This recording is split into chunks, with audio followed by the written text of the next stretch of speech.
Rapaz, sabe, eu já fui dirigindo e não lembro. Acho que é isso aí, mais ou menos.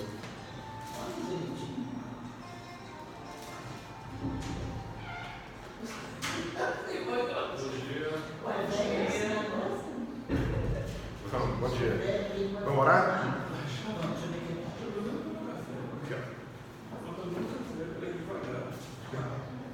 Desacelerar ou acelerar? Desacelerar. A lixeira tem que ficar aí, né?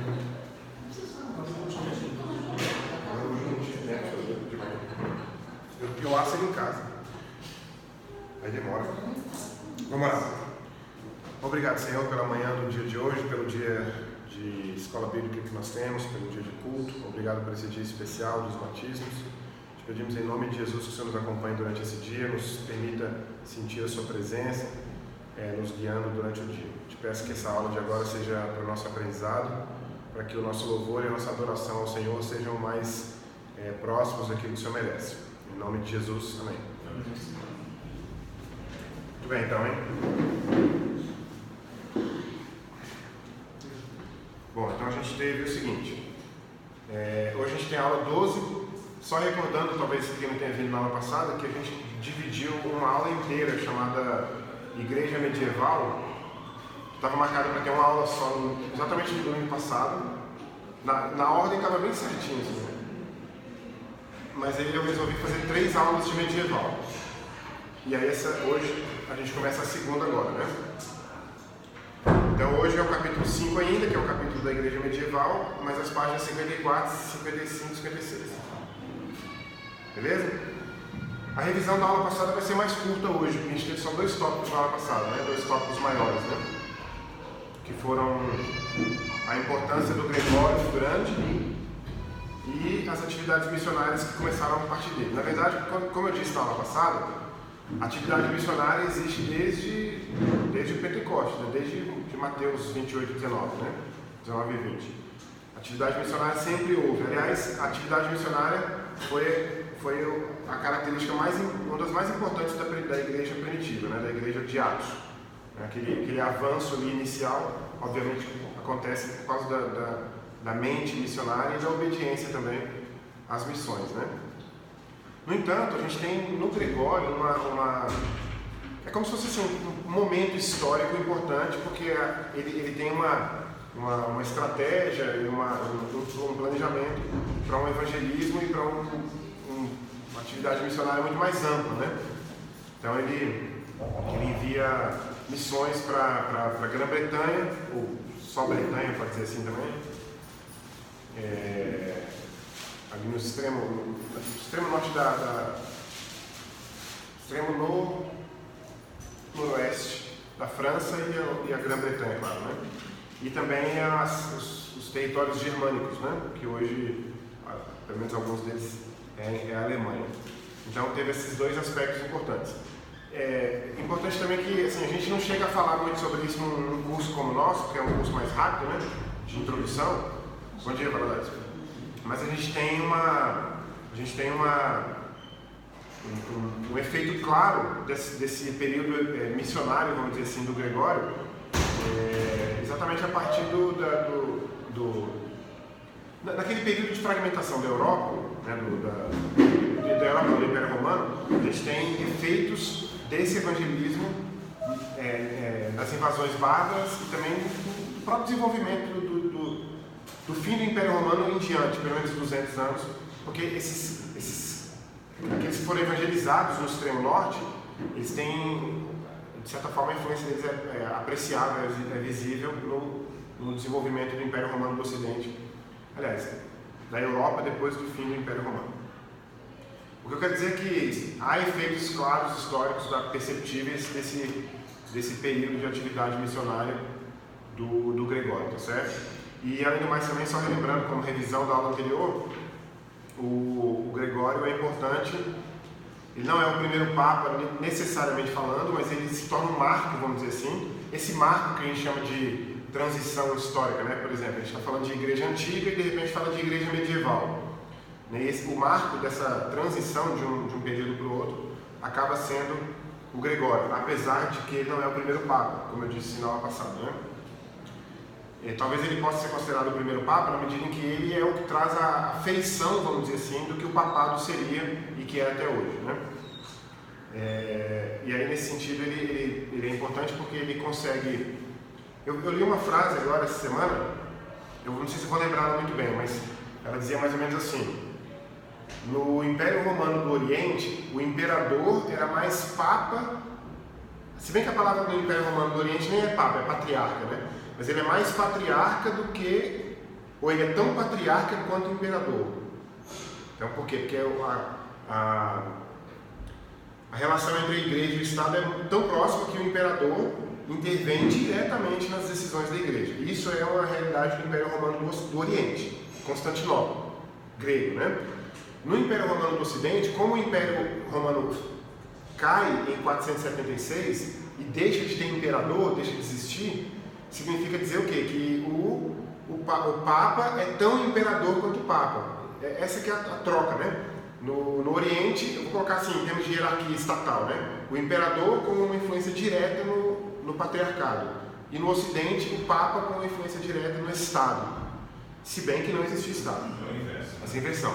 Só que não existe o Estado, porque o Império Romano do Ocidente não existe. É até legal uma coisa que me chama a atenção, nesse livro aqui, cada parte desse livro traz uma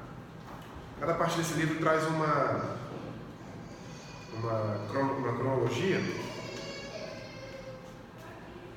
E quando você olha a cronologia exatamente do período do fim do Império Romano do Ocidente, você vê que a parte onde estão os imperadores fica em branco.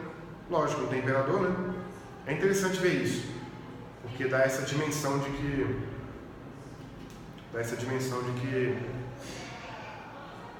cria-se esse vácuo, vamos dizer, político, administrativo, que é coberto pelo Papa. E nesse caso, esse trabalho inicia historicamente com o Gregório Grande. Aqui, ó, por exemplo, aqui a cronologia vem assim. Aqui são os imperadores do Ocidente, aqui são os imperadores do Oriente, aqui são os papas do Ocidente e aqui são os acontecimentos mais importantes. Então vai numa linha do tempo, né? Se você ver aqui, ó, tá vendo? Os imperadores vão trocando à medida que vai tendo sucessão imperial, né? Então vai trocando aqui, Oriente do lado direito e Ocidente aqui. Chega aqui e para, tá vendo? Esse branco que tem aqui, que vai... Tá tudo em branco do lado de cá também. Mas você vê que aqui não está em branco, aqui está preenchido, porque ainda continuava o Império Romano do Oriente. Aí só que em 814 é que o Carlos Magno vai ser coroado imperador de novo, né? O que eu quero dizer com isso essa ausência desse imperador no Ocidente cria um vácuo administrativo, político, que é preenchido pelo papado. Daí a razão de a gente dizer que o Gregório é importante, na medida em que ele traz essa cara, vamos dizer assim, essa feição de Papa com interferência estatal, política, assim por diante, né? Que é o oposto do Oriente, porque no Oriente o imperador, o cargo de imperador, a posição imperial administrativa sempre é muito forte o suficiente para quê? Para ser o efeito contrário, né? Aquele gesto que você fez aí, Haroldo, de que você tem então o imperador intervindo tanto quanto o Papa nas questões religiosas e da igreja, enfim, né? Uma coisa importante também que eu estava lendo essa semana, e me lembra um pouco da pergunta acho que foi o Felipe que fez essa pergunta na aula passada. Eu gosto dessas perguntas porque elas têm a ver com algumas dúvidas, algumas curiosidades que eu tenho também. Por exemplo, eu gosto muito de origens, eu como historiador, eu gosto muito das origens das coisas, né? Por que começou, como começou, o que levou a isso e tal. E aí o Felipe me fez a pergunta, quando é que é aquela separação? Lembra aquela separação que eu coloquei na aula passada? Eu coloquei a separação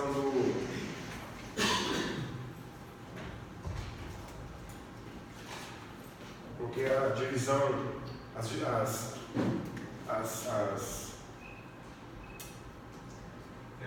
os rompimentos, né, na igreja. Né? Então você começa lá atrás no judaísmo, lembra disso? Aí você tem aqui, em algum momento você tem a quebra de vínculo do cristão com o judeu, né? E isso aqui tudo é o presente, né? Ou seja, isso tudo existe até hoje. Aí você tem aqui o judaísmo, que obviamente continua, o cristianismo, né? Que vai sair do judaísmo, Aí você vai ter essa posso colocar mais para cá, assim. Você vai ter, hoje essa aula a gente vai falar sobre isso, o grande cisma, né, em 1054, aqui é, bom, aqui não pode, nós temos que colocar datas, vou colocar aqui, século I, né? E aí você tem, aqui para cá você vai ter uma outra, que é da Reforma Protestante, não é muito para cá, mas para cá, assim. Que é a Reforma, né? Em 1517. Aí o Felipe estava perguntando, esse período aqui do cristianismo, ele era todo homogêneo, porque depois dá a impressão de que não é mesmo, né? Porque há um rompimento, então se há um rompimento não está homogêneo mais, né? Na verdade ele é homogêneo, mas ele é homogêneo com aquelas ressalvas que eu fiz durante as aulas, né? Por exemplo, o Oriente é muito mais especulativo, o Ocidente é muito mais pragmático, o Oriente é muito mais influenciado pela filosofia, o Ocidente menos. O Oriente tem um aspecto de que o imperador está sempre intervindo nos aspectos religiosos. O Ocidente tem um momento em que isso é o contrário, é o Papa que vai intervir nos aspectos políticos, né? Então há uma homogeneidade, sim, mas tem características importantes que são incomuns, são comuns. Aí a gente vai ver daqui a pouco o grande cisma e a gente vai saber, assim, é um conjunto de razões. Na verdade, a razão final do grande cisma chega a ser banal, chega a ser trivial, mas de qualquer forma não é a única, né? Então há várias coisas que acontecem aqui que levam a isso aqui, que levam a esse cisma aqui. Bom, é isso aí, né? Então essa foi mais ou menos a revisão da aula passada. Na aula passada eu usei também uma marcação do tempo que eu coloquei de 590 até 1517, o período que a gente chama de Idade Média, né? Então a gente ainda está nesse período, beleza? Para quem está chegando agora, está pegando exatamente o começo da aula, porque até agora a gente tinha feito só a revisão.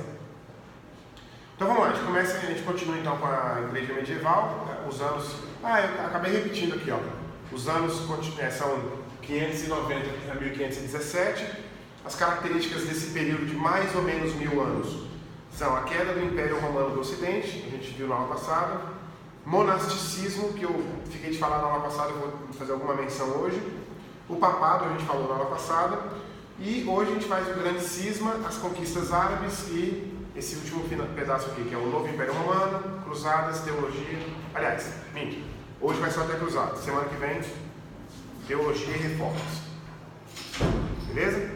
Então vamos falar aqui, ó, vamos só mencionar de passagem a questão do monasticismo. Eu acho que eu cheguei a falar na aula passada alguma coisa, né? Mas o que é importante é o seguinte, existe uma mentalidade. Ontem eu peguei um carro, um Uber, né? Um carro da Uber. Ontem eu peguei Uber e eu estava conversando com o motorista sobre isso, né? Que a gente não pode jogar fora, exatamente o que eu falei aqui, a gente não pode jogar fora 1500 anos de história, fora da história da reforma, né?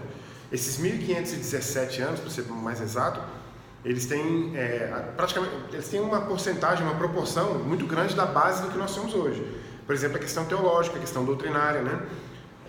Não só isso, pensem, se você quer, entre aspas, tá? Porque não é assim que acontece, mas você quer criar uma nova perspectiva cristã em 1517, você vai olhar para onde? Você não está inventando a roda, né? Então você olha para onde? Para o passado. Eu estou em 1517 e eu estou, entre aspas, propondo uma nova perspectiva. Eu vou fazer o quê? Eu vou simplesmente sentar e criar um projeto novo para o cristianismo a partir de agora? Não. Eu não sou o René Descartes, né, um filósofo que ignora tudo que foi feito em filosofia até a época dele, suspende tudo e cria um projeto completamente novo e bem sucedido. Mas não é isso que acontece. O que acontece é que esses teólogos, monges, né, o caso do Martinho Lutero, era um monge, eles olham para o passado e é no passado que eles encontram aquilo que eles vão reter e o que eles vão deixar de lado, né? E aí, nesse sentido, o monasticismo é uma parte dessas. A gente, na nossa tradição evangélica, quando eu falar nossa tradição evangélica, algumas vezes eu vou falar da tradição geral de 500 anos e outras vezes eu vou falar da minha experiência. Na minha experiência como cristão evangélico, eu nunca vi ninguém em nenhum contexto, nenhum, mencionar monasticismo. Mas aí o que acontece? A gente fica com um senso comum. Lembra uma brincadeira que eu fiz aqui uma vez, que eu coloquei uma nota de R$50 na sala de aula e falei assim, quem conseguir falar sobre, acho que foi o Egito, né? Quem conseguir falar sobre o Egito durante 2 minutos pode levar esses R$50. Foi ótimo? Não, pois é, mas eu falei aqui sobre essa experiência, não falei? Então, só que é o seguinte, ninguém consegue falar 2 minutos sobre nada que não conhece. 2 minutos. Se eu colocar aqui uma nota de R$100 aqui e falar para vocês falarem para mim sobre monasticismo por 2 minutos, vocês não levam esse dinheiro. Se for sobre o Piauí, você leva. Se for sobre o Piauí, eu vou ter que te pagar para não continuar depois de 2 minutos. Não, meia hora, tá bom já. Te dou mais 100 para você parar agora. Tem que cantar o hino também. Tem hino? Esse eu sei, minha mãe cantava. Cresceu ouvindo, né? Mas é o seguinte, então a gente não pode jogar fora certos aspectos da nossa história, da nossa tradição. E o monasticismo é um deles. E existem várias informações de senso comum mesmo. Aqui eu vou falar de senso comum mesmo, mas eu vou trazer trazer à luz a importância que isso deveria ter para nós, né? Então, para começar a conversa, o monasticismo começa com um escape, vamos dizer assim. Ele é escapista nesse sentido, daquilo que os fiéis naquela época viam como uma intervenção muito grande do paganismo. Então, tipo assim, está mudando muito a essência do cristianismo. Então eu não vou continuar com esse grupo, porque eu não vou mudar ele, então eu vou me isolar e vou viver o cristianismo que eu conheço isolado. Isso é grosso modo, tá, pessoal? Claro. Não é exatamente nesses termos, né? Claro que há sempre uma epifania envolvida, há sempre um sentido de chamado, né? Por que a gente pode falar que tem um chamado para ser missionário no século XXI e o cara não pode ter dito que tem um chamado para ser monge no século IV, né? No século IV? Logo depois do Edito de Milão, que libera o cristianismo para ser uma religião praticada à vontade, né? No Império Romano. Então tem sempre um aspecto espiritual envolvido. Há exageros, né?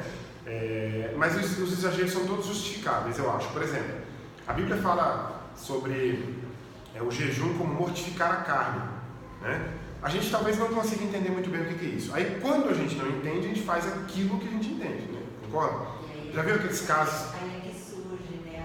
Aí é que surgem as heresias, né? As más compreensões, as más interpretações, exatamente.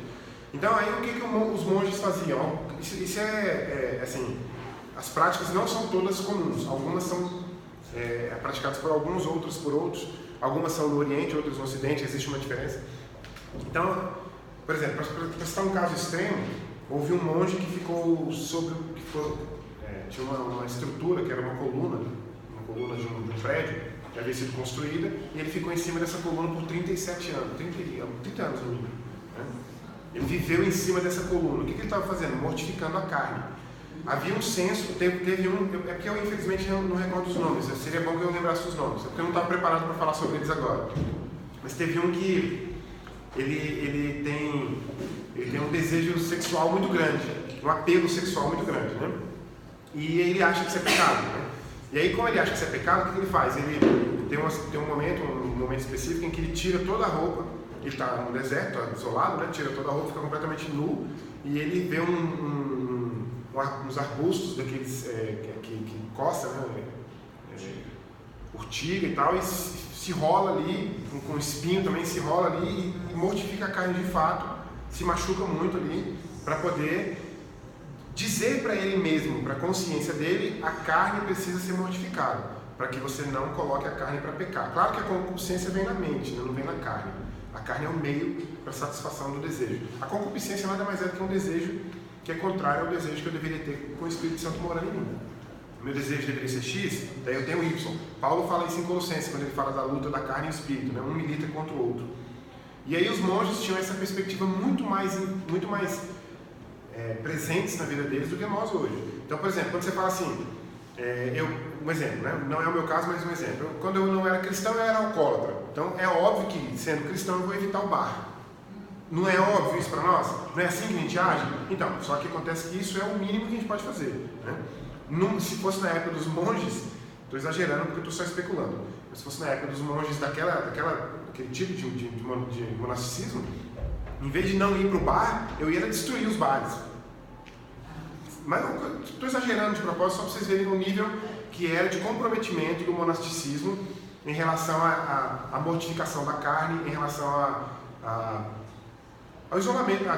Teve um outro caso também que eu lembrei agora, de um monge, infelizmente eu não me lembro o nome.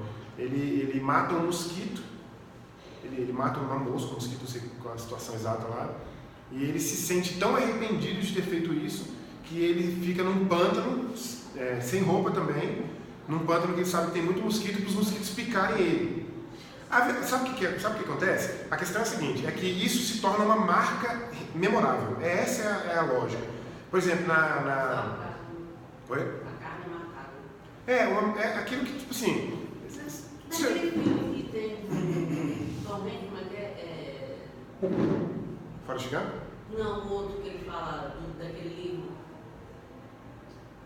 Secreto, não. Código Secreto. Acho que é o Código Secreto. O Código da Vinci. É, Código da Vinci. Que tem aquele rapaz que você vê que a carne.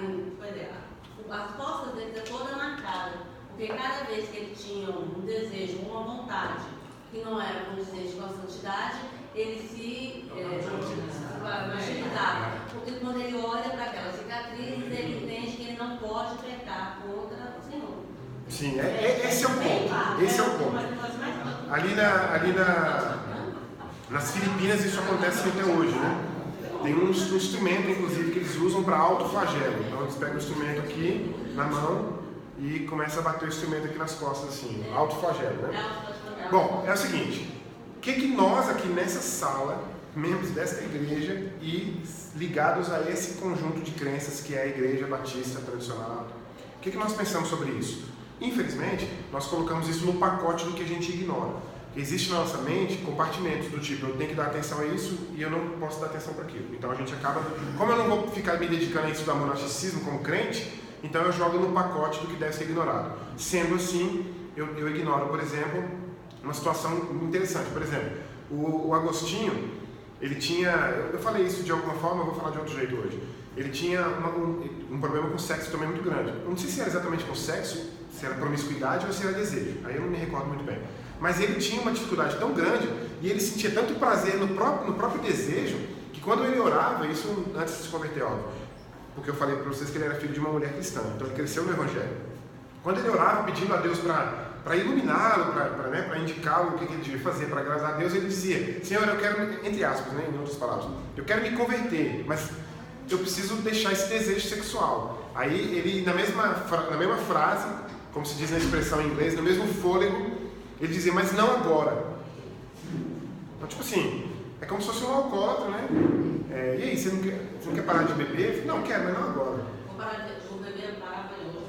Eu vou beber mais 10 anos, porque eu estou com 40, quando chegar com 50 eu resolvo parar. É mais ou menos isso.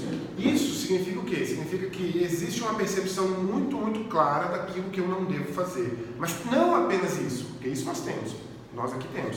O que nós aqui não temos é que tipo de inclinação eu tenho para evitar isso as últimas consequências, né? Então será que eu vou chegar? Por exemplo, é engraçado uma coisa que eu não entendo como cristão muito bem, mas aí aqui é um desabafo mesmo entre irmãos, né?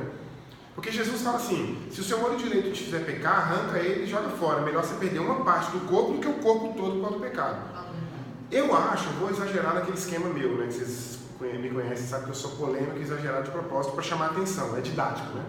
Mas eu acho que a gente arrancou aquele versículo da Bíblia e jogou ele fora. Porque a gente nunca viu nenhum crente sem olho aqui na igreja. Nem sem a mão. E nem sem a mão. Nunca. Aliás, eu não vou achar aqui agora de jeito nenhum, mas há uma gravura aqui. Poxa, se eu achasse isso tão legal. Talvez eu ache porque tem a parte do monasticismo aqui. Existe uma gravura aqui de um monge. Arrancou a mão. Arrancou a mão por causa do pecado. Eu achei aqui o capítulo do monasticismo, não sei se vai estar aqui. Ninguém ia ter ido. Eu não ia ter parte do bolso, eu vou ficar aqui mesmo. Não, esse aqui é do... Esse aqui é do monasticismo.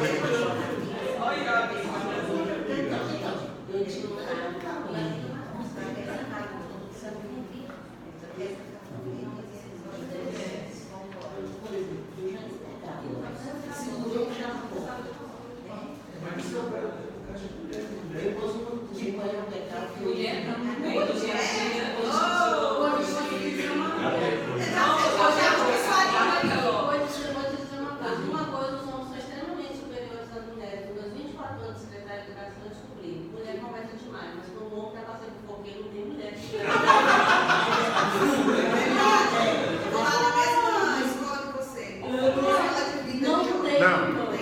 Não achei não, mas quando eu encontrar, vou mandar uma foto para vocês no grupo.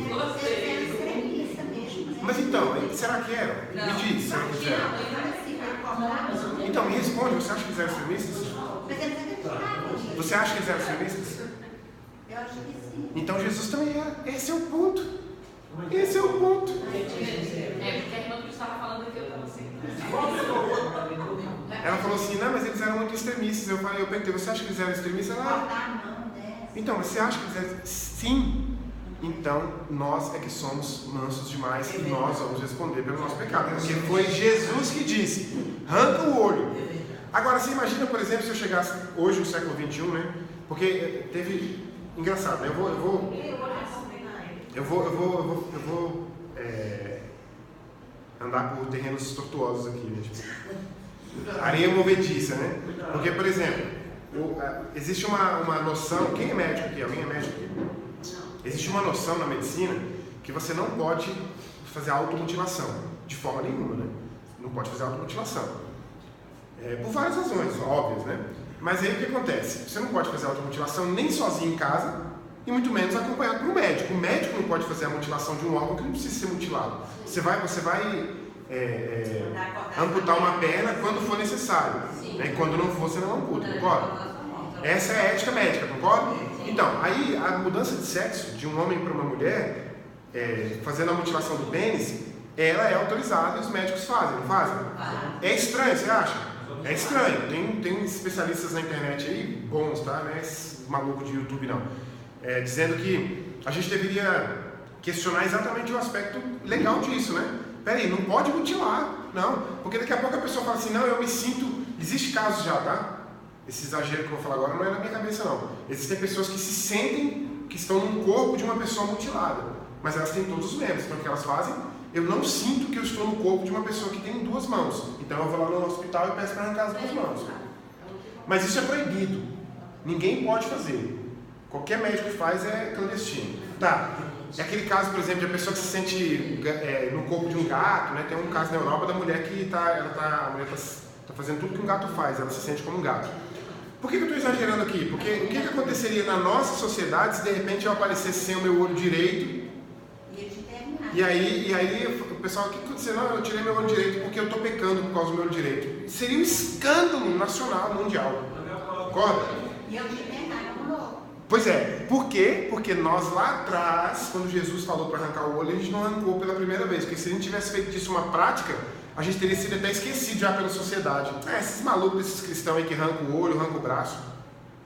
Entende como é que a gente desvirtua aquilo que Jesus falou? Eu não sei como, porque eu não sou vidente, muito menos sou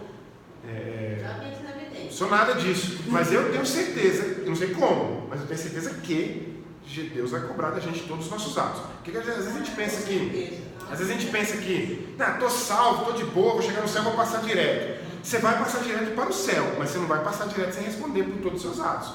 E os desatos? Esse é o problema da igreja. A gente pensa que vai responder só pelo que fez. Quando você faz alguma coisa, você não responde pelo que faz, você responde pela escolha de ter feito. Não é verdade? Sim. Quando você não faz, você responde pela escolha de não ter feito. Mas tem um versículo então, que fala que quem pode fazer e não faz, também comete pecado. Tiago, quando você sabe o bem que deve fazer e não faz, é pecado. É Tiago. Então, a gente vai responder por todos os nossos atos e desatos, brincadeira, né? Pelo feito e pelo não feito. Na verdade, a gente vai responder pelas nossas escolhas. E a gente vai ter que explicar. Sabe o que é, Senhor? É porque no meu século XXI, você sabe, né? O povo mudou tanto a sua palavra que quando eu cheguei na igreja, os meus pastores todos me diziam que tirar o olho direito quando o pecado é exagero. A sociedade também não ajudava Deus. Mas não querendo polemizar, mas polemizando. Mas tem a questão da igreja não se adaptar ao que é o social. Na verdade, a igreja não tem que se adaptar ao que é a sociedade, né? É que nem um dia a menina estava falando assim, porque a igreja não se moderniza. Eu falei, não, a igreja não se moderniza, não. A igreja tem que ser igreja. A questão da pregação da palavra é a questão a pregação da palavra. A gente estava falando sobre a questão do divórcio, né? Ela falou assim, tem como na igreja, na Bíblia você vê argumento para se separar. Mas se não vê argumento, você tem o segundo casamento. Sim. Ela falou, mas toda a igreja é católica. Toda não, algumas não. Mas é um consenso. Muda muito. É um consenso. Mas Mas tudo isso que eu estou querendo dizer é só para quanto mais eu como professor, eu imagino que quanto mais eu exagero, mais eu chamo a atenção de vocês. Então, imagina só essa situação no século XXI, pois era mais ou menos assim, pelo menos em princípio, que viviam alguns dos monges, não todos, certo? Então, assim, eu estou levando muito a sério esse negócio de pecado, viu, Senhor? Então, esse negócio de ter desejo sexual, sabe, o tempo todo, então eu vou dar um jeito de me mortificar a carne, de me autoflagelar, para poder fazer com que isso, no mínimo, vire um memorial, né? É como se assim, que, adiantando um pouquinho o assunto da aula, no melômetro, não é bem assim não, né? É o cinza, né, que chama. Não é nem preto nem branco, né? Exatamente isso. Bom, ainda bem que você fez uma pausa aí e falou do restante da aula, que eu já passo também para frente, né? Tá, beleza, então, monasticismo a gente falou, agora vamos lá então. A ordem que aparece lá no livro é conquistas árabes, grande cisma e depois as cruzadas, né? Mas eu vou aqui começar no grande cisma. Acontece o seguinte, a gente tem uma série de diferenças, eu já mencionei algumas agora há pouco, mas a gente tem uma série de diferenças entre a... Vamos pegar o seguinte, acho que eu... Peraí, deixa eu ver como é que foi. Ah, não, foi no... Não salvei não. Eu tinha tirado uma foto, mas eu tenho ela aqui, essa aqui eu sei onde é que está. Eu tinha tirado uma foto, será que eu sei mesmo? O livro é tão grande. Do grande cisma. Não, mas não foi nesse livro, foi no livro que eu não trouxe. E aí é o seguinte, só queria que vocês tivessem essa imagem aqui em mente, ó. Deixa eu ver como é que eu faço, deixa eu ver se eu coloco o mapa do Hélio Romano aqui, deixa eu ver. Vou deixar essa foto aqui, eu vou usar esse mapa daqui a pouco, na hora que a gente vai falando dos árabes, mas eu quero só que você imagine o seguinte. Aqui a gente tem... Não, mas essa foto também está aqui, né? Deixa eu ver se a outra está melhor.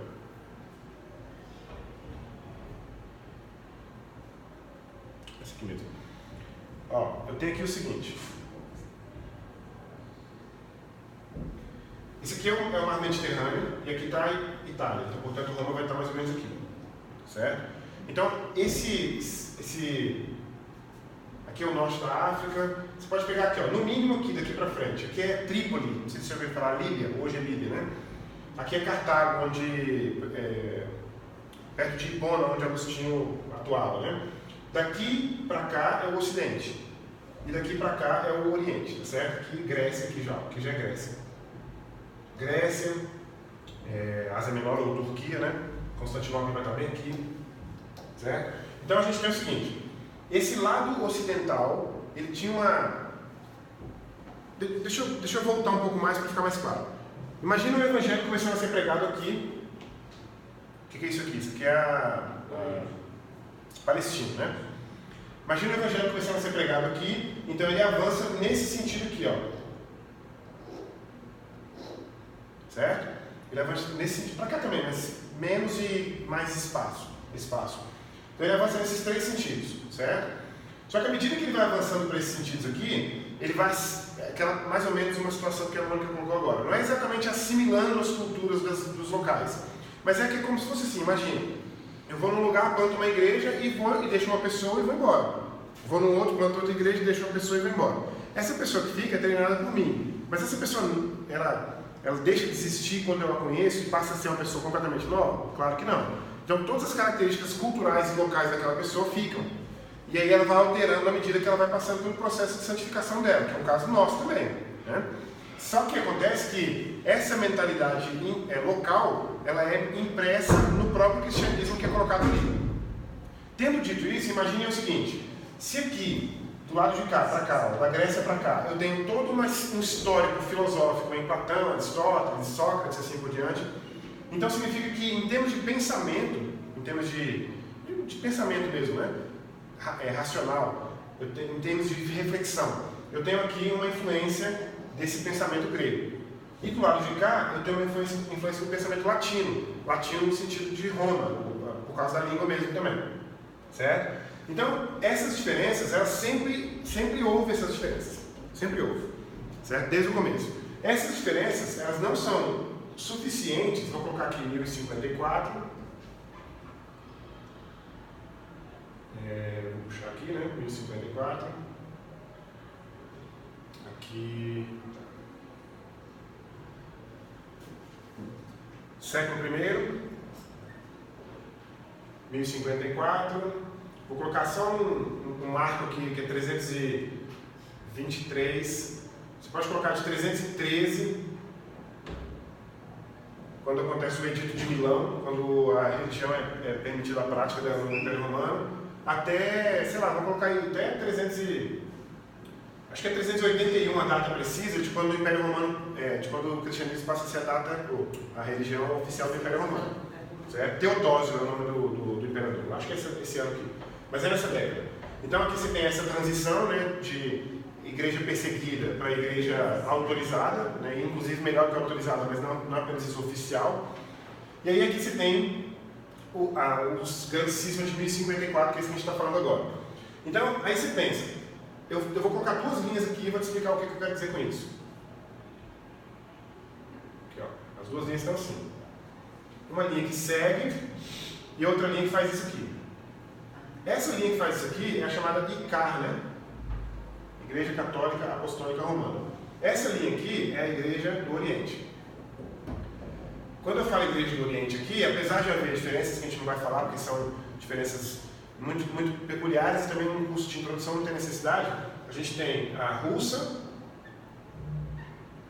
a grega, a gente vai ter, enfim, cópita também. Cópita é egípcia, né? A cópita é a palavra que identifica a língua que os egípcios falavam antes do helenismo, por exemplo, depois mais lá para frente antes do islamismo, que traz o árabe e assim por diante. E, enfim, aí tem nessas divisões aqui tem as monofisitas, mono significa fisita vai significar do grego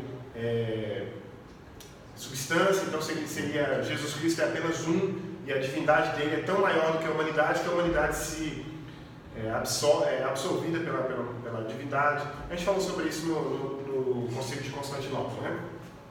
Tá, aí isso aqui continua. Esse período aqui é o período que importa pra gente, ó. Aliás, eu posso até colocar aqui, mas eu vou colocar daqui pra frente. Nesse período aqui acontecem uma série de situações que demonstram uma diferença bem clara entre a Igreja do Oriente e a Igreja do Ocidente. A igreja em Constantinopla e a igreja em Roma. Constantinopla e em Roma. Certo? Outro fator também que é importante, que eu falei agora há pouco aqui, que junta, é que com a fragmentação do Império Romano, do Ocidente, eu deixo de ter aqui uma figura política e passo a ter só uma figura religiosa. Essa figura religiosa é que assume o aspecto político. E isso não acontece do lado de cá. Não há fragmentação aqui, pelo menos até 1000 anos depois, até 1500, 1400 e qualquer coisa. Não há fragmentação e o imperador continua com a sua função de... Tem um nome que é usado no mundo latino, que era... Não sei se é sacerdote. Esqueci o nome. Mas o imperador, ele é responsável também pelo aspecto religioso do império. Isso é um aspecto daqui. Bom, então aí nesse ínterim aqui, existem vários aspectos que diferenciam as duas igrejas. Vamos citar alguns exemplos. Das duas naturezas de Cristo, por exemplo, o Ocidente já havia... Eu vou usar essa expressão que é ruim, mas faz sentido. Já havia comprado essa ideia, já havia aceitado, por exemplo, essa decisão dos concílios, tanto de Niceia quanto de Constantinopla. Quer ver outra questão? Na questão da trindade, o aspecto da hierarquia era diferente entre as duas. O lance das especulações que eu falei agora há pouco, muito mais especulativo o Oriente do que o Ocidente. A questão da intervenção papal, por exemplo, nos aspectos políticos que não acontecia no Oriente. Uma série de diferenças. Uma diferença fundamental é a questão das imagens. Eu tinha preparado essa parte da aula para perguntar para vocês o que vocês acham das imagens e o que vocês sabem das imagens. Culto às imagens, veneração, adoração, o que vocês têm a dizer, o que vocês sabem? Em relação ao quê? A imagem. Não, bom, do jeito que você quiser falar. A origem, o porquê. Quando vocês estão falando com um católico sobre imagem, por exemplo, vocês normalmente vão ter um posicionamento diferente do católico. O que vocês normalmente alegam? Quando eu era católico, me justificava que a gente utilizava imagem não para adoração, mas para lembrança da existência daquele santo. Minha briga era assim. Aí qual é a questão? A imagem, ela está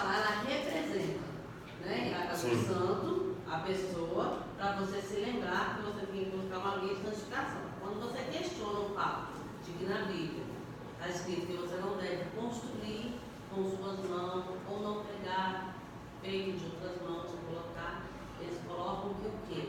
Que isso era no tempo anterior, né, aquela de Moisés, porque o povo não sabia discernir. A partir do momento que o povo sabia sobre discernir, a igreja católica entendeu que essa imagem pode ser colocada pela representação do Papa, que o Papa é o representante de Deus na Terra. Se o Papa falar porque ele é uma ligação direta com Deus, então o Papa entende que ela é liberada por uma questão de símbolo. Então ele tem a questão também das imagens santificadas, que nem a imagem de Nossa Senhora Aparecida que tem lá em São Paulo, né? Ela é uma imagem diferenciada das outras. Porque você passa ela porque você passa por ela e fala sinais porque ela foi encontrada. Porque o quê? Porque através dela o Senhor fez milagres. Ela é uma imagem que ela traz milagre. A história dela ser encontrada foi porque naquela região estava tendo a história dela que teve uma questão de pesca, ela não é uma imagem de uma santa negra.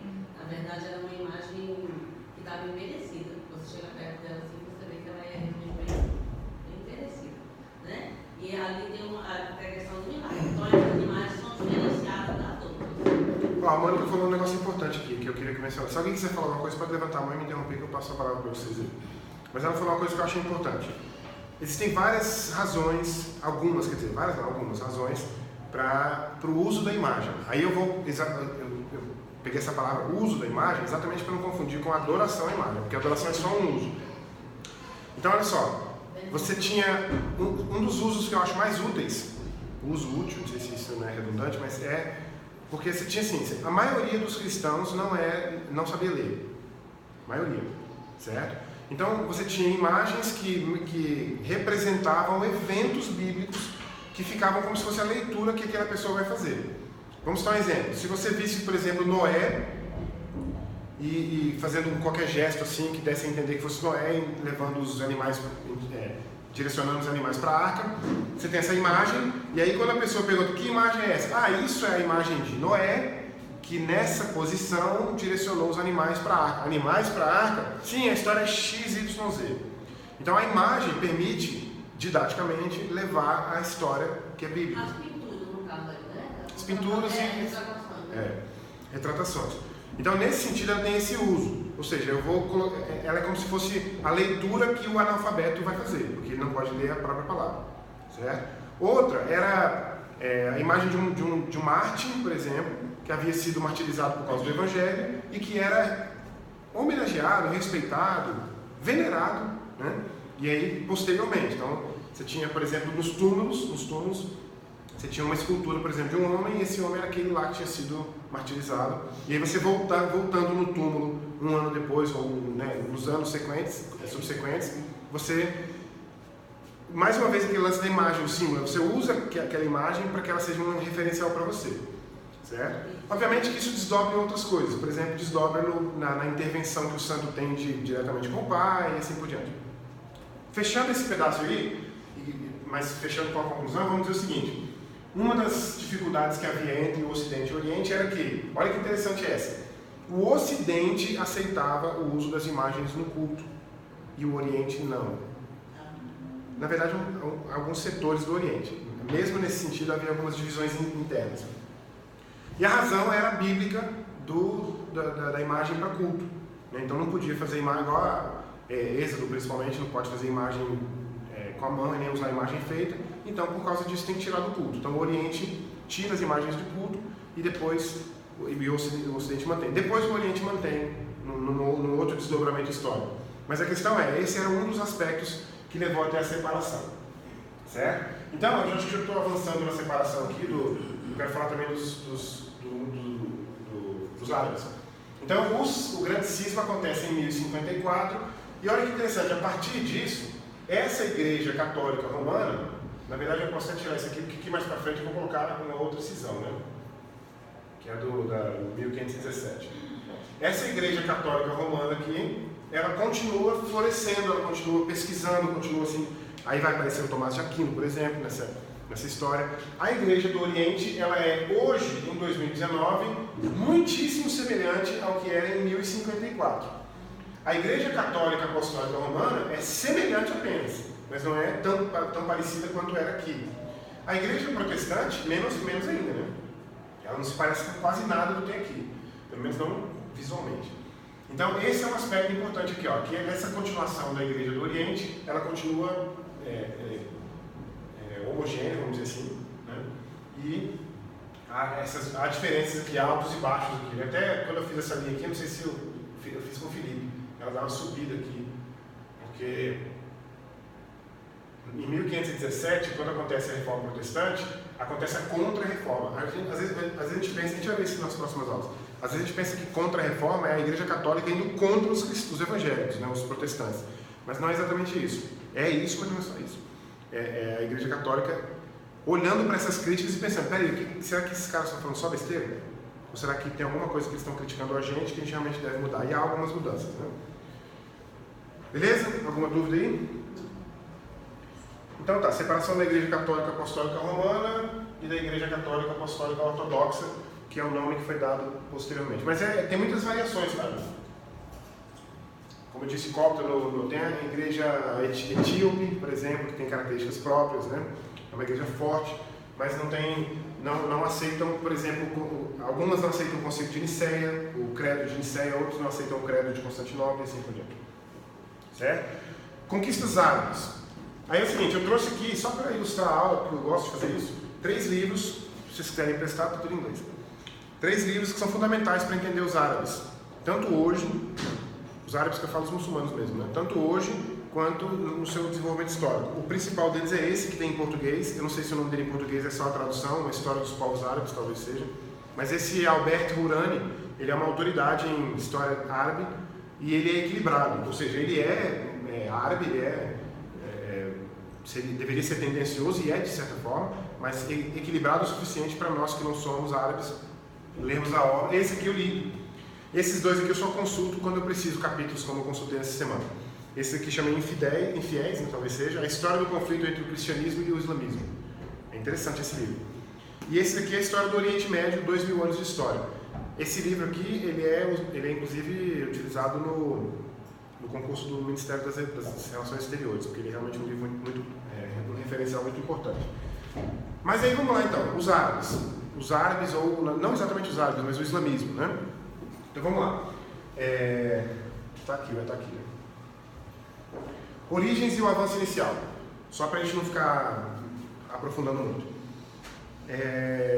Eu tenho um livro também que talvez pudesse ter trazido, que chama... Eu não me lembro o nome dele, eu lembro o nome do autor, Don Richardson, que fala sobre o Alcorão. É um livro de uma perspectiva cristã que fala sobre o Alcorão. Muito importante para a gente ler também, para saber o que o Alcorão fala e propaga, enfim. É como se fosse um estudo teológico, né, do Alcorão. Né? Don Richardson. Eu esqueci o nome do livro. Tem alguma coisa com o islamismo, Alcorão, uma coisa assim. Bom, eu me lembro quando eu li esse livro, eu fiquei um pouco assustado com a forma como o autor fala do islamismo. Ele fala de forma pejorativa, assim, beira o desrespeito. Mas o cara é uma autoridade e sabe do que está falando. Então, olha só. As origens. O Maomé foi uma pessoa normal, como qualquer outra. Ele era de uma família, no mínimo, respeitada, vamos dizer assim. No mínimo isso. Mas os pais dele morreram muito cedo, quando ele era muito jovem. Inclusive, o pai dele morreu antes mesmo dele nascer. Ou seja, a mãe estava grávida, né, quando o pai dele morreu. A mãe morreu quando ele tinha cerca de 6 anos e ele foi criado por um tio antigo. E aí ele se beneficia do contexto local, que é o contexto do comércio, e, portanto, durante praticamente toda a sua vida ele trabalha com o comércio. Havia, como ele vivia numa área de rota de transporte de comércio, quando eu digo rota, eu estou falando, por exemplo, aqui, ó.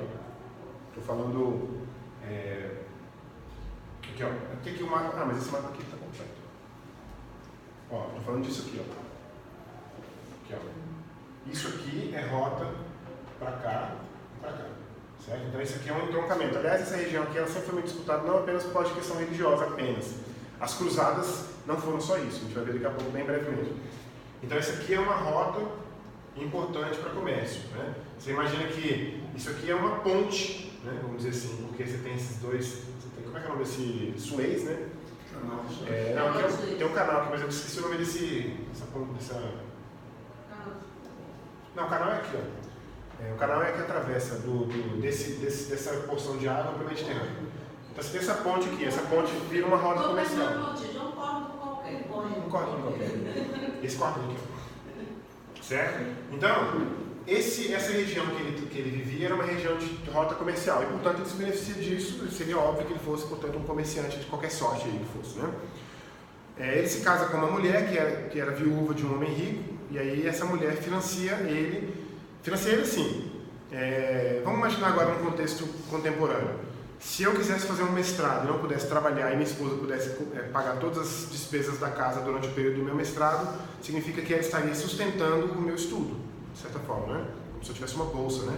Foi mais ou menos isso que aconteceu, só que não para estudar, para ele se dedicar à sua meditação, seu aspecto religioso lá, que era politeísta. Essa religião que era uma religião ainda que tinha resquícios do politeísmo de 300, 400, 500 anos anteriores, né?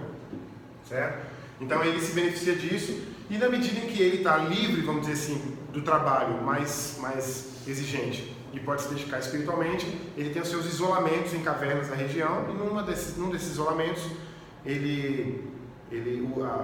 a lenda diz que ele recebe uma mensagem do anjo Gabriel, e que essa mensagem é muito simples. A mensagem todo mundo deve obedecer a Deus, se submeter a Deus, e você é o profeta final que Deus escolheu para dizer isso. Então ele não estava exatamente criando uma religião nova. Agora, havia um aspecto importante, era uma religião monoteísta. Ele não era monoteísta, certo? Então, às vezes eu gosto de pensar sobre todos os prismas possíveis, né? Imagina, por exemplo, uma pessoa que cresce num ambiente politeísta e não sabe o que é monoteísmo, teria uma grande dificuldade de criar da própria cabeça esse tal desse monoteísmo. Mas não é esse o caso do Maomé, porque como ele estava numa roda de comércio, ele tinha contatos com cristãos e judeus durante toda a vida dele. Então ele sabia muito bem o que era ser monoteísta, porque no mínimo um contato com um judeu ou com um cristão, quando esse judeu e cristão dizia para ele, eu sou monoteísta, existe só um Deus. Essa é a lógica. Então ele não estava num contexto em que do nada aparece na cabeça dele a ideia do monoteísmo. Ele não inventa o monoteísmo, certo? É isso que acontece. Então, deixa eu só colocar aqui, vou terminar esse pedaço e vou entrar no outro mapa. Então ele passa a pregar essa mensagem, só que ele recebe, o primeiro problema que ele tem, eu não vou entrar em vários outros, porque os outros são mais de guerra, de combate, de conquista de território, e aí fica a cargo de vocês lerem, sei lá, num desses livros ou em qualquer lugar que vocês quiserem. Mas o primeiro problema que ele tem era um problema que os cristãos tiveram também na Ásia Menor, lá atrás. Porque como o cristianismo chega na Ásia Menor, dissola no politeísmo, porque ele chega dizendo que é monoteísta, então os templos politeístas se esvaziam, porque as pessoas se convertem a um monoteísmo cristão, e o comércio perde, por exemplo, não produz mais incenso, não produz mais vela, não sei se tinha vela, produtos que eram utilizados essencialmente, sangue, por exemplo, de sacrifício, produtos que eram utilizados, vendidos essencialmente para práticas ritualísticas politeístas, deixam de ser vendidos porque o monoteísmo chega de sola, e isso é um problema econômico que causa problema de perseguição para os cristãos. Isso vai acontecer 600 anos depois, no mínimo, quando o Maomé, porque eu acho que o Maomé tem a visão em 622. Isso vai acontecer entre 622 e 632, quando o comércio começa a sofrer alguma perda, não muito substancial no começo, mas alguma perda por causa dessa nova pregação, desse novo monoteísmo que chega naquela região, certo? Grosso modo é assim que começa, grossíssimo modo, quem já usei essa palavra uma vez, teve alguém que morreu de rir, acho que foi o Alfredo. Grosso modo é assim que começa o islamismo, certo? Bom, aí o que acontece? Ele avança dessa forma aqui, ó. Também se diz que eles são filhos de Ismael, né? Aí tem a questão das origens, né? A origem, assim, em termos de raiz, né?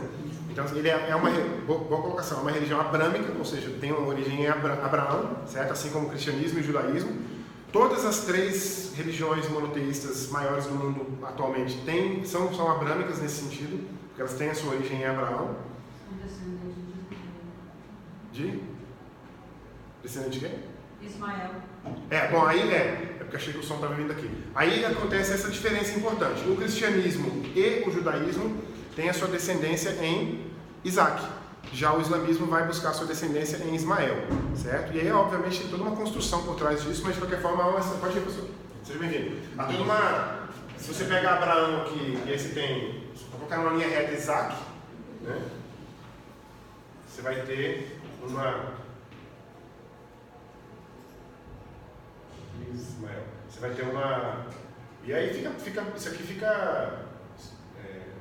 vamos dizer, parado durante todos esses séculos até chegar em Maomé.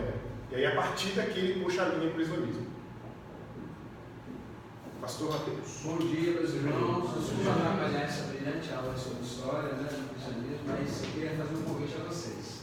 Semana que vem, os responsáveis, teremos a nossa série de conferências. E, além dos momentos de culto, nós vamos ter um momento de bate-papo com o nosso preletor, o pastor Jefferson, para ele compartilhar um pouquinho da experiência dele à frente lá da primeira igreja batista em Imperatriz. Vai ser no sábado pela manhã, às 10 horas da manhã. Então dá tempo de tomar um café bem reforçado. Se tiver outras programações pessoais que a gente às vezes tem, né? Tem que ir na feira, fazer isso, fazer aquilo. A gente vai começar aqui às 10 da manhã, deve ir até meio-dia, meio-dia e meio, um momento bem informal, de bate-papo, de conversa, para tentar alcançar a liderança da igreja, mas extensiva a todas as pessoas. Então, se vocês quiserem estar conosco, serão muito bem-vindos. E na sexta-feira, a gente tem a nossa vigília, também para orar pela nossa igreja, de 8 às 11. Se você puder, esteja conosco. O preletor vai chegar na sexta, no início da noite, inclusive que ele também consiga estar conosco em algum momento da vigília. Tá bom? Deus então nos abençoe e vai ser muito bom o nosso final de semana na presença do Senhor. Diga-me. Pastor Jefferson Dantas, pastor da primeira igreja batista de Imperatriz. E a esposa estará conosco no próximo final de semana. Tá bom? Obrigado. Desculpa. Não, obrigado. Eu vou passar essa. Eu vou matricular essa classe aqui. Essa casa é boa. O dia que eu quiser faltar, é só colocar o café aqui na frente. Não, professor, eu queria diretor filme, fiquei assim, diretor do filme. Mas eu cheguei assim, cadê o professor? Eu tentei arrumar um substituto, ele está aqui na sala, não vou dizer qual é o nome dele porque ele me rejeitou de pronto, assim. Não, esse negócio aí é pouco demais para mim. Isso é trivial demais essa aula. Você tem coragem, tá? Compartilhar com a gente, você sabe, e o de repente não teve. Mas o irmão, ele estava pronto para me ajudar, só que ele estava viajando na época, estava fora do Brasil. É o seguinte, bom, então voltando aqui, esse mapa aqui, ó, eu vou carregar ele aqui agora, quando eu carregar ele começa. Quero que você observe aqui no canto que vai estar 622, ele é um pouco rápido, eu não consigo apertar pause nele. Fiz besteira, perdi o mapa, porque não era para ter carregado, porque não tem internet. Poxa, mas ele está aqui de novo, ó. Deixa eu ver se ele abre lá, acho que não abre não. Abriu ele. Ó, daqui a pouco ele volta aqui, ó. Porque a questão é a seguinte, ele começa aqui em... Eu vou colocar Meca, porque o marco original do islamismo é a cidade de Meca. Mas ele não começa em Meca exatamente. Então, ó, 622. Ele vai começar... Deixa eu esperar terminar aqui. É bem rápido, tem que ser... Olha como é que cresce, tá vendo? Ó. Acho que é agora, tá vendo? Ó, começa aqui, 610 anos depois, um aninho só depois, ainda em 33, ó, tá vendo 33, fecha toda essa península, 34 avança para cá, ó, já conquistou aqui a Palestina, o sul de Constantinopla, aqui da Ásia Menor, Egito, aqui é Líbia hoje, ó, vai até aqui no Estreito de Gibraltar. Agora aqui é o seguinte, tá vendo que ele avança para cá, aqui no extremo sul da Espanha? Acontece que aqui, em 50,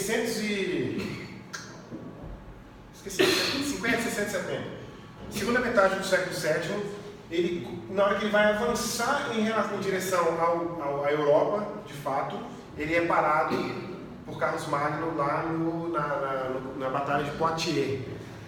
Esse é o marco também final do crescimento, assim, que chama quando é muito rápido? Vertiginoso, né?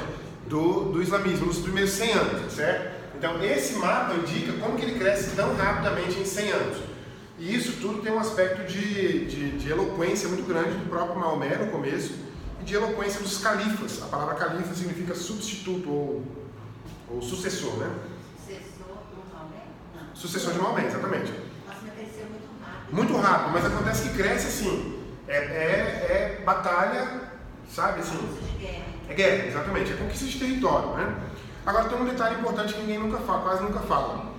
Eles no começo, nesse primeiro momento, não eram hostis nem a cristãos nem a judeus. Quem sabe por que não? Quem diria por que não? Não, eu acho que O judeu Era um Estado, né? Não, mas poderia... Bom, havia características diferentes. Por exemplo, os cristãos e os judeus pagavam um determinado imposto que os muçulmanos não pagavam. Então havia algumas diferenças de tratamento, né, que seria dizer que havia uma desigualdade. Mas eles não eram perseguidos necessariamente, podiam praticar suas religiões normalmente. Por quê? Porque todos eram monoteístas. O apreço que o muçulmano tinha pelo monoteísmo, no começo, dava a eles uma perspectiva de que deixa o cristão e o judeu continuar com seu culto, porque eles também são monoteístas como nós. Aliás, importante lembrar que para o judeu, para o muçulmano, o Deus é o mesmo de Abraão, certo? Então é o mesmo Deus do cristianismo e Deus do islamismo, do judaísmo. É claro que a gente sabe que por causa das características que o muçulmano apresenta esse Deus, o Alá, que ele chama de Alá, a gente sabe que não é o mesmo Deus, lógico. Não tem as mesmas características do Deus pregado, do Deus descrito na Bíblia, certo? Mas é a mesma origem, é uma religião abrâmica, então nesse sentido, no primeiro momento, eles permitiam que o cristianismo e o judaísmo tivessem liberdade para praticar sua fé, certo? Bom, eu acho que assim, qual seria eu coloquei aqui só as origens e o avanço inicial, mas acho que pelo menos um efeito inicial bom o islamismo teve para o cristianismo, que foi a questão das imagens que eu falei agora há pouco no grande cisma, porque os muçulmanos acusavam os cristãos de idólatras por causa das imagens, mas isso tudo estava no ambiente político também, porque os muçulmanos nunca conseguiram, ou pelo menos não naquele momento, conquistar Constantinopla, certo? Eles também não conseguiram conquistar o Ocidente, porque afinal de contas não existia Império Ocidental naquela época. Tanto é que eles pararam em Carlos Magno. Carlos Magno vai ser o primeiro imperador da reconstrução do Império Romano do Ocidente, né? Então, mas esses territórios que eles conquistavam aqui, todos eles eram do Império Romano. Mas não conseguem Constantinopla. Então havia essa questão de birra, de política, né? Tipo, vocês são idólatras, vocês adoram imagens, né? E aí essa crise das imagens acaba dentro do contexto do cisma também, certo? Porque a intenção de acabar com as imagens nesse período é exatamente por causa das acusações dos muçulmanos. Eu ouvi, de própria coisa, a gente vai vendo assim, né? Sobre o islamismo com a venda de indulgência pela Igreja Católica, foi uma coisa também que eles foram contra o... Não sei dizer. O islamismo contra a indulgência foi eles, eu vi algumas coisas. Eles reclamaram pela questão de que o pecado ele não tinha preço, você fala pelo ser humano, o homem mortal não tem como pagar. Tem uma coisa para falar sobre isso daqui a pouco na parte das cruzadas, que é incrível. Assim. Bom, pessoal, então foi essa aí a questão das conquistas árabes, tá certo? Depois a reconquista que acontece na Península Ibérica, a reconquista, porque depois eles sobem para a Península Ibérica e conquistam a Península Ibérica, mas depois há a reconquista. Essa reconquista é importante, tem reflexos na descoberta do Brasil depois, porque o tipo de português que sai dessa reconquista é um tipo de português diferente de antes e assim por diante. Tem efeitos, né, lá na frente. Então é o seguinte, cruzadas. Talvez eu possa colocar 20 anos. Nos últimos 20 ou 30 anos, as cruzadas se tornaram populares por causa daquele lance de templários, né, cavaleiros, não sei das quantas e tudo mais. Só que as cruzadas, para nós como cristãos, em termos de história, tem, pelo menos numa aula de introdução à história, tem um efeito, deve ter um efeito de chamar a nossa atenção para como se pode fazer bobagem com o cristianismo nas mãos, né? É o caso das cruzadas. Para mim, o primeiro absurdo das cruzadas, se eu disser que é o maior de todos, talvez a pessoa vai dizer que eu estou colocando esse problema acima da morte de pessoas inocentes, né? Mas eu acho que o maior problema da cruzada, um dos maiores, é que o Papa que dá o pontapé inicial da primeira cruzada em 1095,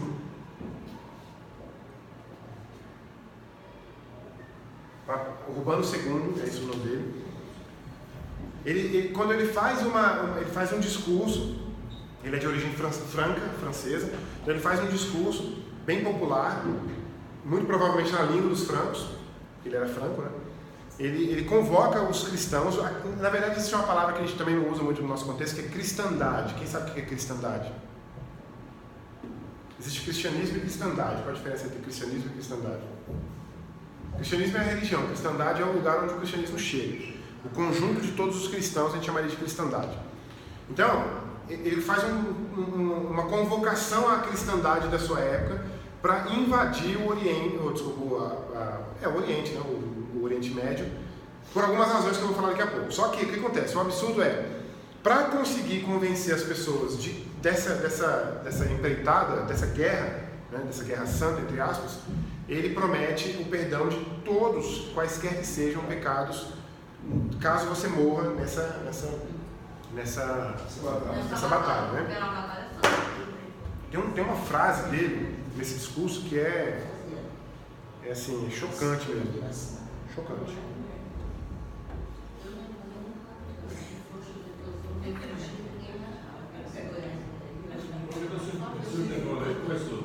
Diga aí.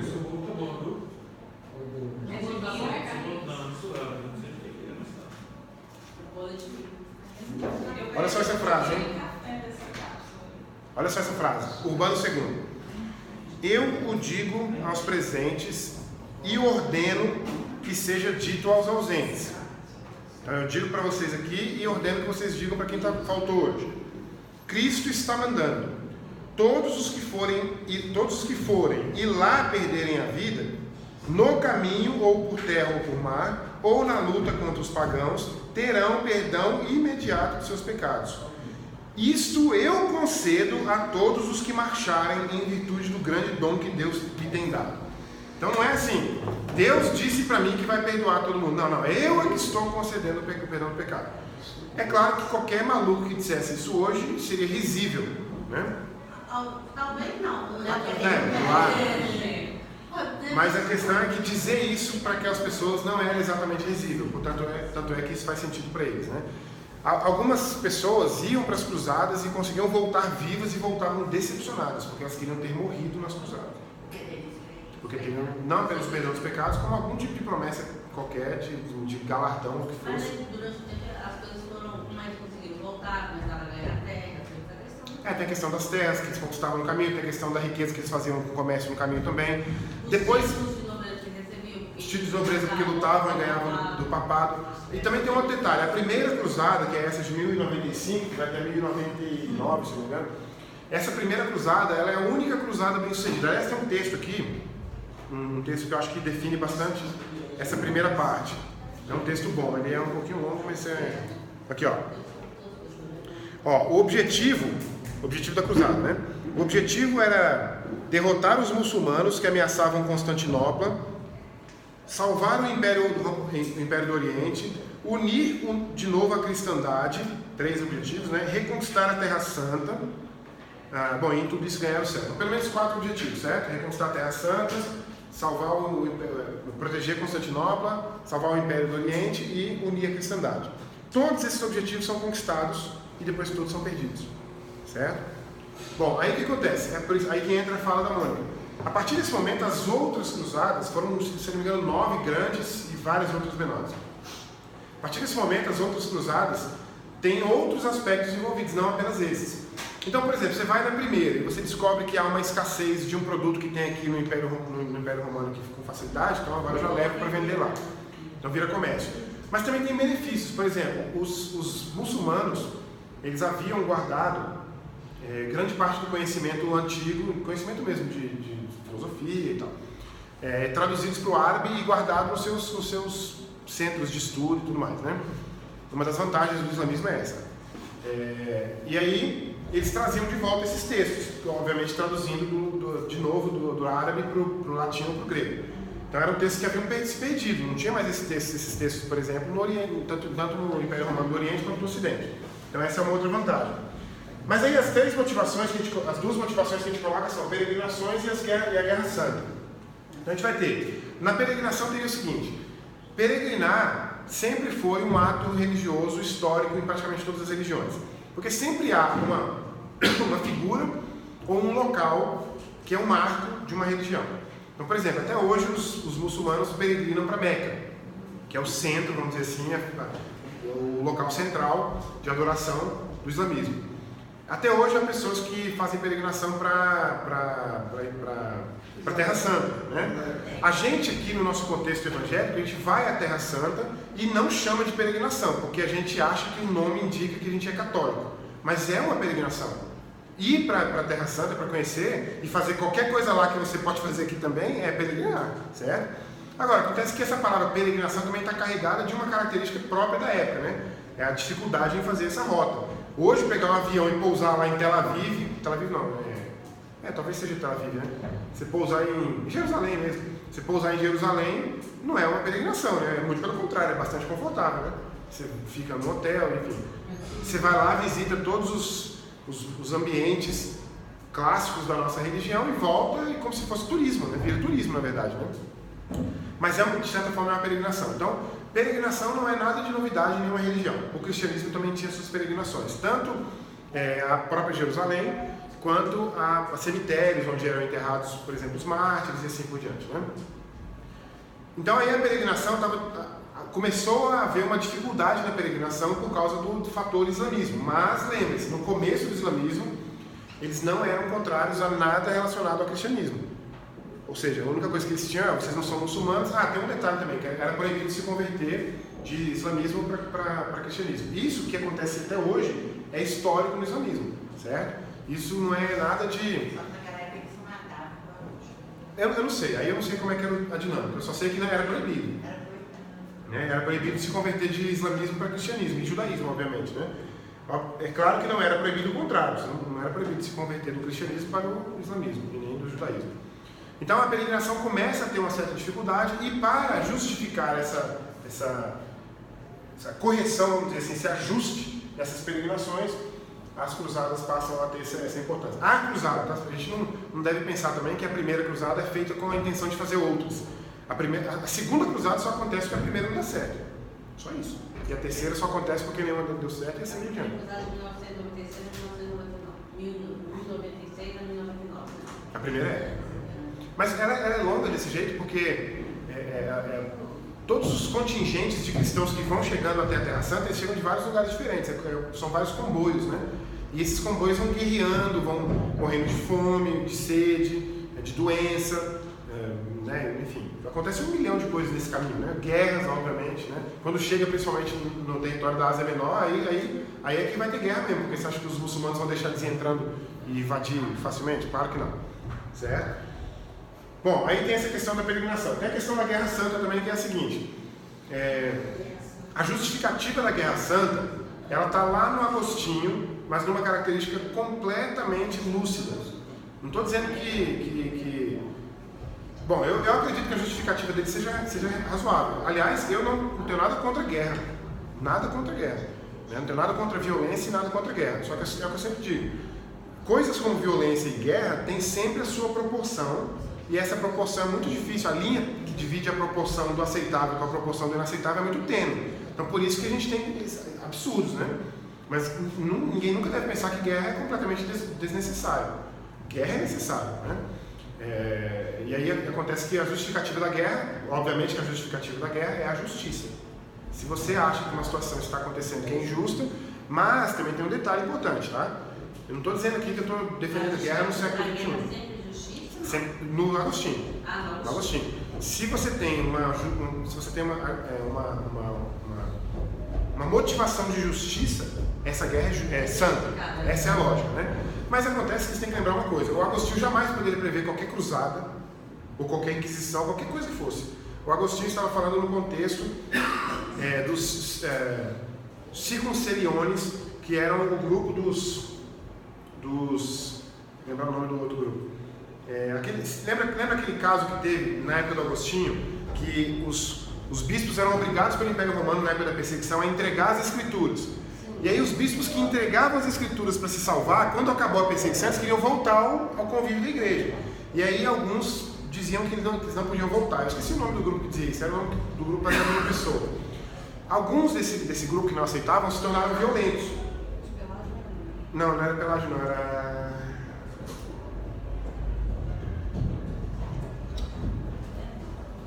Vamos ver. Nossa, não vou lembrar.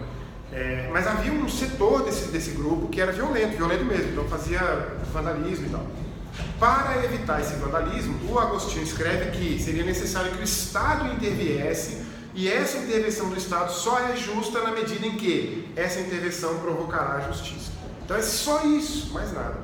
Claro que pegar isso quase 600 anos no mínimo depois, 550 anos depois, e justificar uma guerra santa para invadir a Terra Santa, vamos dizer assim, foi o erro, né? Não é justificável mais, não do jeito que foi. Então não estou justificando as atrocidades e as mortes ocasionadas pelas cruzadas de jeito nenhum, mas só estou dizendo que na mentalidade daqueles que estavam lá fazendo isso era uma guerra santa nessa medida, e uma das justificativas estava lá atrás no Agostinho, certo? Então é só isso que eu acho que é relevante. Beleza? A conclusão é que as cruzadas tiveram algumas vantagens, mas vantagens que não se justificam pelas desvantagens, porque, por exemplo, dizer que os ocidentais buscaram do Oriente textos clássicos da literatura universal, que tinham sido perdidos no Ocidente, que foram recuperados no Oriente, e uma das razões foram as cruzadas, eu que não queria ler, eu que não queria nem conhecer Aristóteles, se fosse para conhecer Aristóteles através das cruzadas, né? Do jeito que foi. Judeus eram assassinados gratuitamente, enfim, não dá para entrar nos detalhes, porque os detalhes são... Mas também o contrário, tá, pessoal? Assim, claro, em defesa, né, os muçulmanos e os turcos também mataram cristãos à revelia, né? Então, ninguém se justifica, porque guerra, nesse sentido, não tem justificativa nenhuma. Não tinha nenhuma justiça para ser buscada, né, para justificar essas cruzadas, tá certo? Claro, tem 1 milhão de coisas para falar sobre as cruzadas, mas eu acho que o importante para a gente no curso de introdução é isso aí, certo? Próxima aula teremos o final da igreja medieval, teologia do período medieval, o conjunto, e o início das reformas. Eu coloquei no plural porque realmente não é só uma reforma protestante em 1517.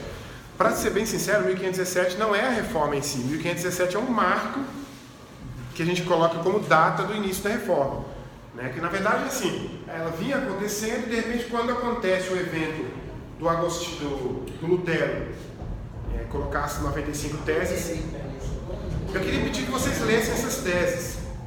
São 95 frases, umas maiores do que as outras, mas nenhuma delas dá nem 3 linhas, certo? Começa a ler essa semana já, e eu vou falar sem ser na próxima aula. Na outra, que a gente for falar já da reforma protestante de fato, aí você... Porque na próxima aula a gente vai para os antecedentes da reforma, que são as reformas que aconteceram antes, foram várias. Como é que é? O que tem? Onde compra? Ah, tá na internet, se colocar as 95 teses lá, tem. Eu vou colocar um link lá para vocês. Tá? Aí vocês podem ler lá.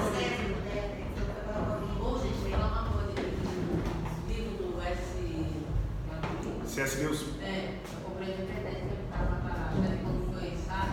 Quinta, durante a leitura, estava tudo, mas para pensar, tem um montão lá, mas você subir. Falando isso, vai ter a Black Friday agora, esses próximos dias, né? Para comprar livro é muito bom. Todo ano eu vou lá e encho meu carrinho com uns R$1.000, mas eu nunca fecho a conta. Não tenho coragem na hora de clicar no OK lá, eu... Não tenho. Não tira tudo. Fica lá. Mas é uma época boa para comprar livro para quem gosta. Realmente, livro é uma coisa que eu sei que Black Friday funciona. Porque eu sou o tipo de pessoa que acompanha livros sempre. Então eu sei o preço dos livros que eu quero. Quando chega o Black Friday, eu sei que está mais barato. Esse é muito caro, mas é um livro definitivo. Quem lê esses 2 livros aqui, o volume 1 e 2, não precisa ler mais nada da história da igreja. São 2 volumes. Custa R$115.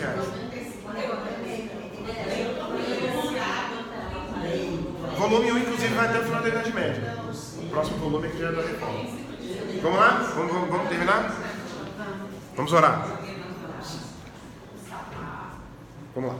Obrigado, Senhor, pela manhã de hoje, pela classe, pela aula que nós tivemos agora. Obrigado porque o Senhor nos deu mais um momento para compreender os desdobramentos da história da igreja. E eu te peço que, assim como tem sido o nosso projeto inicial, que o que a gente aprender aqui seja útil para louvar e adorar o Senhor, e não apenas para o nosso ego ou para o nosso conhecimento vão, mas que seja para alterar a nossa perspectiva de quem o Senhor é, já que o Senhor não é o Deus nosso apenas depois que a gente nasceu. O Senhor é um Deus que tem soberania durante esses 2000 anos e foi visto, sentido e adorado e obedecido e desobedecido também durante esses 2000 anos. E compreender essa história, no mínimo, deve levar a gente a ter uma postura melhor diante do Senhor. Te peço que seja esse o nosso propósito e que a gente alcance esse propósito, que a gente vá alcançando a cada aula, para a honra e glória do Senhor. Em nome de Jesus, amém.